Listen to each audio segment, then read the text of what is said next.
It is wonderful to be here this morning in Somerset today for an exciting announcement on our offshore wind industry. Today is a celebration of hitting another important milestone in this clean energy and climate change journey.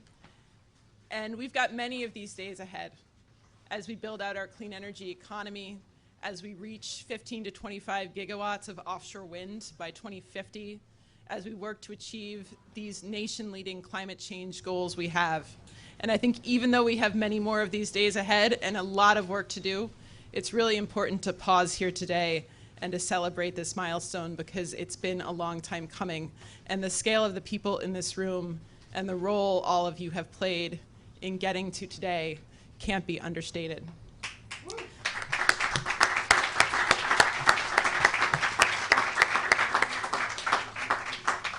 There's so many people here who saw this industry before it even existed, not just as a climate change and clean energy solution, but as a way to reinvigorate coastal communities, to breathe life into our maritime industry, and to create good jobs all across the Commonwealth. It is really exciting to be at the site of what was a former coal plant and to think about what this site can turn into as we move into this clean energy economy.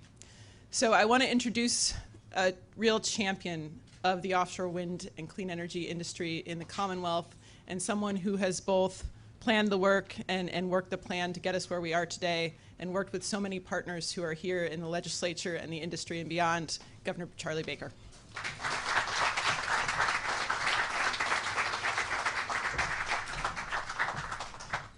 So first of all, I just want to say thanks to everybody who's been part of this. This whole process has very much been a team sport. And for those of us who have participated in these activities over the course of the past 7 years, getting to this point is an especially important milestone, and I agree completely with the Secretary on that one. I do want to say to Prysmian and to Avangrid how much we appreciate your role in all of this, and your fortitude and your patience and your determination and your perseverance and your discipline, and your commitment to what is a very significant long-term opportunity to take what was once an energy generator in a different era and take it into the next century and make it an energy generator for the next century as we go forward from here today.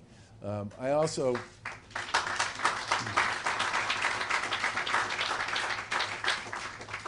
It's also nice to see many members of the legislature here. It's good to see Representative Schmidt and Howitt and Representative Haddad and Senator Montigny. Excuse me, Senator Pacheco. Sorry, it's the mask, okay? It's the mask. As well as Representative Roy. The role that so many of you have played in getting us to this point has been profound, important, and significant, and obviously we look forward to continuing to build on the work that's been done so far. I do have to say that I did not know that Prysmian made cables down here, and that makes this opportunity to build cables here for out there a particularly significant and important opportunity. And I think in some ways, one of the biggest challenges we will all face as we go forward from here is figuring out how to get the generation to where it needs to go. And I think that will be the next interesting team sport, right? Once people actually start building some of this stuff. And as we all know, right down the street in New Bedford, at the commercial terminal there will be a significant amount of activity going on as well. And I think if we can just make sure that we continue to treat this as a team sport, to continue to understand the roles and responsibilities that we all have as state officials, as local officials, and as industrial participants in this, this can really become a major part of how we build a great infrastructure, a great job-creating enterprise, and a clean energy solution for the 21st century. And the final thing I want to say is I do think in some respects the industry has bought into the opportunities associated with wind. The investments that are being made, the enthusiasm that's being demonstrated, the capital that's being committed.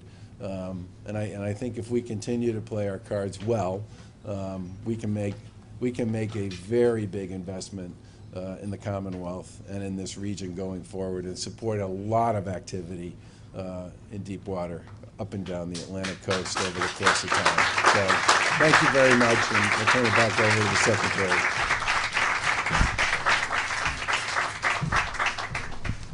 Thank you, Governor. I'd like to now introduce our Lieutenant Governor, Karen Polito. And Lieutenant Governor Polito has been such a strong advocate for our communities and in this offshore wind and clean energy space, always asking us, what opportunities are we bringing to this community? What opportunities are we bringing to this Commonwealth? How can we make sure this industry is building our cities and towns and all of the academic institutions across the Commonwealth?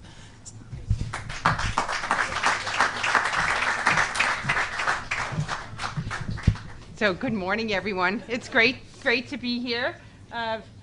As usual, Secretary Katie ordered up extra wind for this event, and we're thrilled to be here. And I want to just start by thanking the governor for his incredible leadership to expand renewable energy here in our Commonwealth.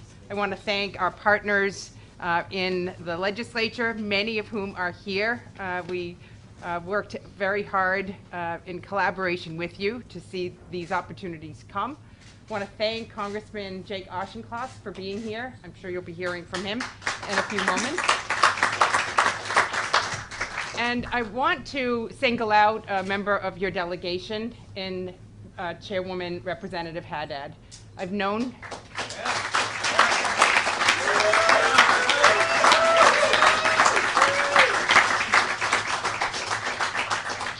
she's the happiest woman in this room, for sure. Being someone who was born and raised here and seeing many things happen in this community, including the construction of the coal plant in 1967. You were a little girl then. And to come into the legislature in 2000, I was in the same class as then Representative Haddad. And I know your commitment to this community and how you put your shoulder behind this effort and held a lot of people to accountability to see this day come. And I want to just acknowledge another important milestone, which was April of 2019.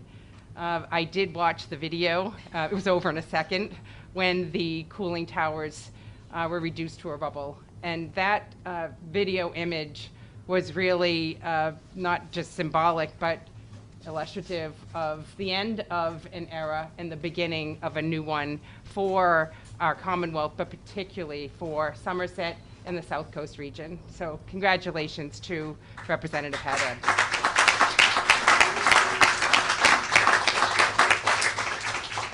I wish to thank Prisbian. Thank you for finalizing the deal Tuesday, I believe. So we're glad we're here. And you're no stranger to this community. Just up the street in Dighton, having a cable manufacturing facility and to expand it here today is great news for this community and for this whole project. I also wish to thank the many people involved here, including just making sure that we continue to expand these options. And the message today is twofold from me. First of all, to the residents of the South Coast region, see yourself in offshore wind. For people that don't think they have the skills to be part of this industry, yes, you do.